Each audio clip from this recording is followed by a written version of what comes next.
రేవంత్ అన్న నిగ్గదీసి అడిగే మునగాడు వీడు భూమిన వానైతాడు బీద సాదల ధైర్యం వీడు దొంగ దొరల భరతం పడతాడు మన రేవంత్ అన్న పేద ఇంటికి పండుగ తెస్తాడు సోనియమ్మ దివెనతోని రాహులన్న సైనికుడయ్యి పెద్ద కొడుకై యుద్ధం చెయ్య సిద్ధమాయే రేవంత్ అన్న మూడు రంగుల జెండా పట్టి సింగమోలే కదిలినాడు ఒక్కరో కాంగ్రెస్ సూర్యుడు మన రేవంత్ అన్న నిగ్గదీసి అడిగే మునగాడు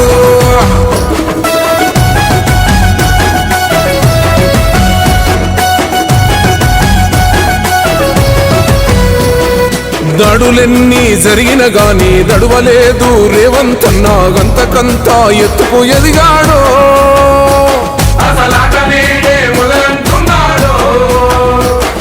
మొక్కనాడు పోలేదు ఒక్కడయ్యి కొట్లాడాడు అందుకే పెద్ద నాయకుడయ్యాడు